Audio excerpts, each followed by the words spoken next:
দিনটা ছিল ৪ঠা মার্চ। গরম নেহাতি কম নয়। সকাল থেকেই তীব্র দাবদাহ। প্রকৃতি যেন নিস্তব্ধ, নিঝুম। নিস্তেজ হয়ে পড়া পৃথিবীর বুক চিরে গলে পড়ছে সূর্য ছটা। গাছের পাতা একটিও দুলছে না। প্রতিদিনের মতো সেদিনও মহিমবাবু সকালবেলা উঠে তার নিত্যদিনের কাজ দিয়ে শুরু করলেন নতুন দিনের পথ চলা।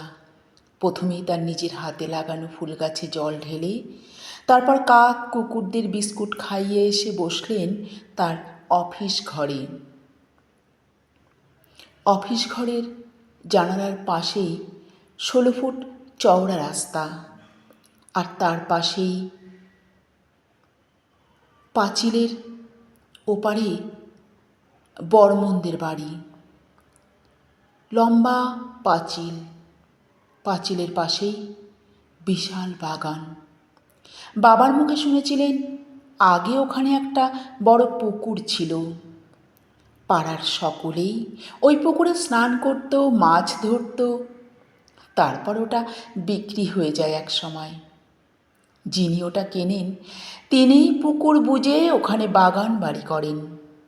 তারপর তার ছেলেবেলায় সেই মালিকরাও এক সময় এই বাড়ি বিক্রি করে অন্যত্র চলে যান। তখন তিনি যথেষ্ট ছোট। কোন ক্লাস আর হবে, চতুর্থ কি পঞ্চম? বোন তখন খুবই ছোট। তবে এখনো ছবির মতো কিছু স্মৃতি ভেসে ওঠে। ওই সময়ে তার মেজদির বিয়ে হয়েছিল, আর ওই বাড়ির বুড়ো ঠাকুমা তার দিদিকে একটা মুক্তোর সেট উপহার দিয়েছিলেন। সে গল্প দিদি আজও করে। সে নাকি খাঁটি মুক্তো দিয়ে তৈরি করা কানের টপ, গলার হার। মেজদি সে উপহার আজও যত্ন করে আলমারিতে তুলে রেখেছে। মাঝে মাঝে পরে আবার রেখে দেয়, কারণ ওটা ওনার স্মৃতি বহন করে। উনি হয়তো আজ আর বেঁচে নেই, কোথায় থাকেন তাও জানা নেই। কিন্তু ওটা তিনি হাতে করে এনে আশীর্বাদ করে দিদিকে দিয়েছিল। দিদি শ্বশুরবাড়ি যাওয়ার সময় মায়ের কাছে ওটা রেখে যায়।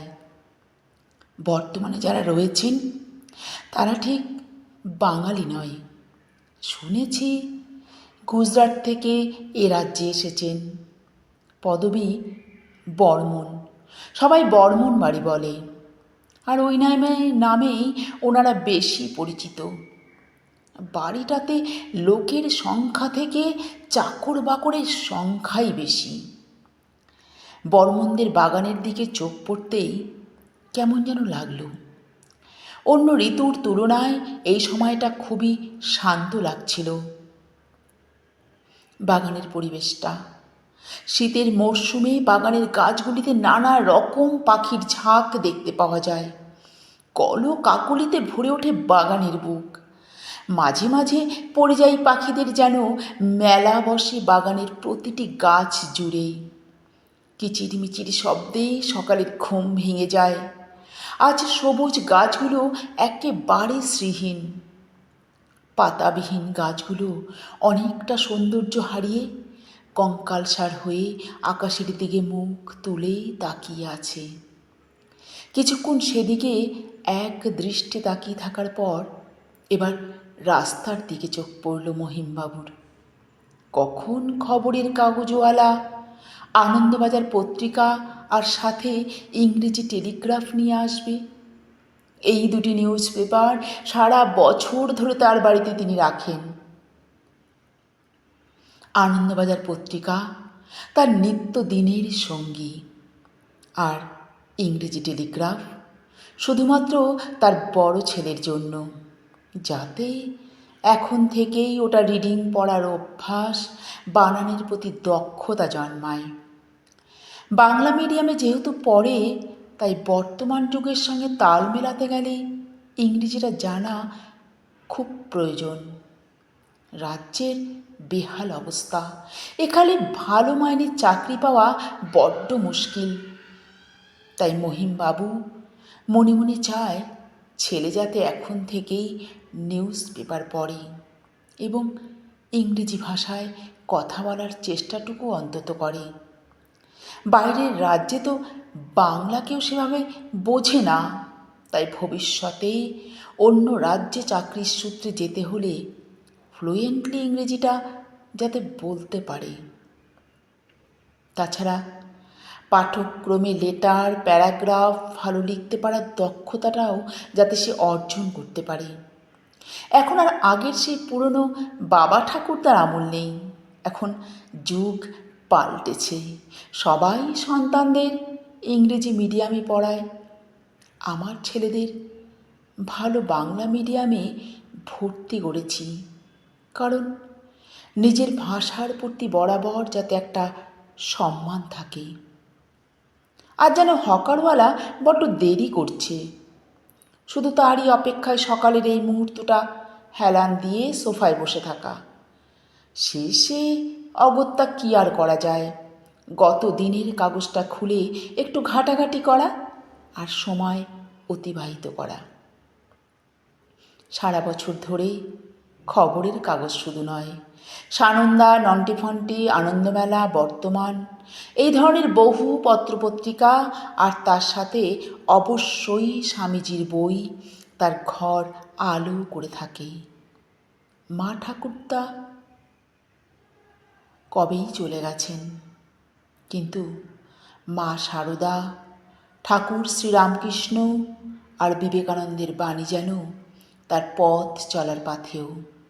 শুধু খবরের কাগজ বললে ভুল বলা হয়। একই সাথে ঘরের ভেতরের দরজার দিকেও বারবার চলে যাচ্ছিল তার চোখ। বড্ড অস্থির লাগছিল ওভাবে বসে থাকতে। কখন চা নিয়ে হাজির হবেন তার স্ত্রী? আসলে সকাল সকাল গরম চা না হলে খবরের কাগজ পড়ার মুডটা ঠিক আসে না। আর সস্ত্রীক টেবিলে বসে সকালের চায়ের কাপের গরম ধোঁয়ায় একসাথে বসে চায়ে চুমুক না দিলে দিনের শুরুটা ঠিক জমে ওঠে না। গরম চায় বিস্কুট ডুবিয়ে একটা করে কামড় বসালে বেশ কিছুক্ষণ ডুবে থাকা যায় শব্দছকে। শব্দছক মেলাতে বরাবর ভালোবাসেন দুজনেই, তাই অন্দরমহলের দিকে ঘন ঘন চোখ। গিন্নি কখন চায়ের কাপটা নিয়ে হাজির হবে। তারপর খানিকক্ষণ সোফায় বসে সকালের চা খাওয়া আর দু চারটে কথা সেরে নেওয়া। সারাদিনে কথা বলবার সেভাবে সুযোগ হয় না। মন খুলে কথা বলবার মতো সময় আজকাল থাকে নাকি? সবাই ব্যস্ত হয়ে পড়েছে। আগের দিন আর কোথায়? বাবা ঠাকুরদার আমলে বা আমাদের ছেলেবেলায় ইন্টারনেট, সোশ্যাল মিডিয়া এসব কিছুই ছিল না। যত দিন যাচ্ছে প্রযুক্তির উন্নয়নের সাথে সাথে মানুষগুলো যেন সব পাল্টে যাচ্ছে। মানুষের মধ্যে যেন প্রাণ নেই, সবাই কাজ পাগল। গল্প, আড্ডা, যৌথ পরিবার, এক হাঁড়িতে রান্না, আত্মীয় স্বজন সব যেন আজ বিলুপ্তির পথে। বছরে এক আধবার দেখা হয়, সেই দুর্গাপুজো, কালী পুজো কিংবা ভাইফোঁটা। এছাড়া আগের মতো সেভাবে কারো সাথে দেখা হয়ে ওঠে না। কারণ পৃথিবীর মানুষগুলো আজকাল যেন রোবটের চেয়েও দ্রুত গতিতে চলতে শিখেছে। সবাই যেন আজকাল নিজেদের নিয়ে বড্ড বেশি ব্যস্ত। কারোর বাড়িতে কেউ আজকাল খুব একটা যায়ও না। আর চিঠিপত্রের পাট তো কবেই চুকে গেছে। মাঝে মাঝে ফোনে যোগাযোগ, তাও যত দিন যাচ্ছে সেটাও কমে যাচ্ছে। এসব কথা ভাবতে ভাবতেই অফিস রুমে আওয়াজ ভেসে এলো, চা, গরম গরম চা। সুর করতে করতে কিচেন থেকে সোজা অফিস রুমে হাজির হলো সুনয়না। সুনয়না মহিমবাবুর স্ত্রী, বড্ড ভালো মনের মানুষ। অনেক ভাগ্য করেই এরকম মেয়ে পাওয়া যায়।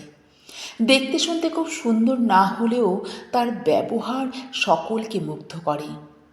সেই কলেজ পড়তে পড়তে বিয়ে হয়ে যায় মেয়েটার।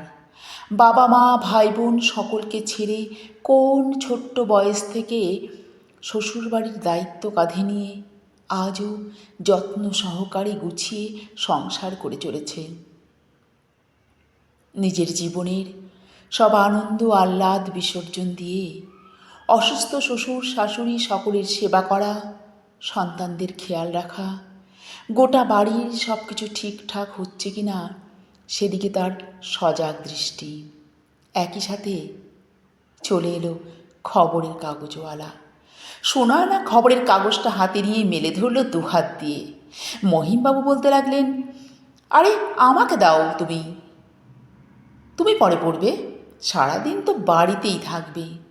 সুনয়না বলল, দাঁড়াও তো, আমি শুধু হেডিংগুলো পড়েই তোমায় দিয়ে দেব, তারপর তুমি যতক্ষণ খুশি পড়ো বাব্বা, জাস্ট 5 মিনিট সময় নিচ্ছি। এবার আর কোনো কথা নয়, তার চোখ কোথায় কি হয়েছে সেটা পড়ে ফেলা। উফ, কি দিনকাল যে পড়ল! রোজই খবরের পাতা আলো করে বধূ হত্যা 2-4টা থাকবেই। আজ এখানে তো কাল সেখানে। সত্যি এসব আর পড়তে ভালো লাগে না। মানুষ যে কেন এত নির্দয় সেটাই বুঝে উঠতে পারি না। সামান্য পণের জন্য কত মেয়ের যে জীবন এভাবেই অকালেই ঝরে যাবে, এ কথা ভাবলেই শরীরটা শিরশির করে ওঠে। সরকার যে কেন একটা কড়া আইন তৈরি করে না এসবের বিরুদ্ধে? দেশের আইন ব্যবস্থা যদি কঠোর হতো তবে কবেই এসব নির্মূল হতো।